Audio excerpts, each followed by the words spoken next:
Ever had your car break down the same week rent is due? Or maybe a medical bill popped up out of nowhere, leaving you scrambling for cash? You're not alone. Financial emergencies can hit anyone, and most of us aren't prepared. In fact, did you know that nearly 60% of people can't cover a $1,000 emergency without going into debt? Scary, right? But what if I told you there's a way to handle these curveballs without breaking a sweat? Stick with me because today, I'm sharing a practical, step-by-step guide to building your emergency fund, a financial safety net you'll wish you'd started yesterday. What is an emergency fund and why do you need one? Let's start with the basics. What even is an emergency fund? Think of it as your financial life jacket. It's money set aside for unexpected expenses, like job loss, medical emergencies, or surprise car repairs. Here's the truth. Life will throw surprises at you. The difference between financial stress and staying afloat? Having an emergency fund. It's not just about money, it's about peace of mind. Imagine not having to panic when life throws you a curveball. That's the freedom we're talking about today. How much should you save? Okay, so how much should you save? The general rule is 3 to 6 months worth of living expenses.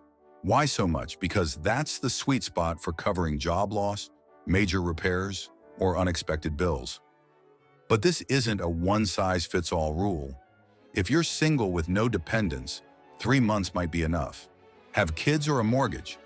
Aim for 6 months or more. And if that sounds overwhelming, don't worry. We'll break it down step by step. Start small and build over time. Steps to start building your emergency fund. Now let's get into the fun part, how to actually start. Step 1. Figure out how much you spend each month. Rent, groceries, utilities. Get a clear picture. Once you have this number, you'll know your target. Step 2. Set a starter goal. Aim for $1,000 first. Why? It's achievable and covers most small emergencies. Once you hit that, build toward your 3 to 6 months goal. Step 3. Open a separate savings account. Seriously, this is a game changer. Keeping your emergency fund separate reduces the temptation to dip into it for non-essentials. Step 4. Automate it. Treat your emergency fund like a bill. Set up automatic transfers to your savings account every payday. Even $20 a week adds up over time. Where to keep your emergency fund? Where you park your emergency fund matters. Keep it in a high-yield savings account or a money market account. These options are safe, liquid, and give you a little interest. Whatever you do, don't invest your emergency fund in stocks or crypto. Emergencies need immediate access to cash, not something that's locked up or risky. How to save money consistently. Saving doesn't have to be hard. Here are some practical ways to save consistently. 1. Budget smartly. Use the 50-30-20 rule. 50% for needs, 30% for wants, and 20% for savings. 2. Cut back where you can. Skip the $5 lattes, or maybe make them at home. 3. Boost your income. Start a side hustle or sell items you no longer use. These small changes can have a big impact on your savings. Maintaining and replenishing your fund. Once you've built your emergency fund, your job isn't over.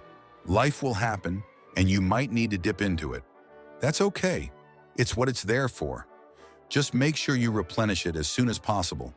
Think of it like charging your phone. You wouldn't let it die completely, right? Same with your emergency fund. Common mistakes to avoid. Quick reality check. Here are some common mistakes to avoid. 1. Don't use your fund for non-emergencies. Vacations and gadgets don't count. 2. Don't wait for the perfect time. Even small savings matter. Don't ignore inflation. Regularly increase your savings goal to match rising expenses. Start today. Here's the bottom line. Starting an emergency fund is one of the best financial decisions you'll ever make. It's not about how much you save right away. It's about starting. So here's your challenge. Calculate your monthly expenses and set a $1,000 goal. Open that savings account today. Future you will thank you. If this video helped, give it a thumbs up, share it with a friend who needs it, and don't forget to subscribe for more personal finance tips. You've got this, and I'll see you in the next video.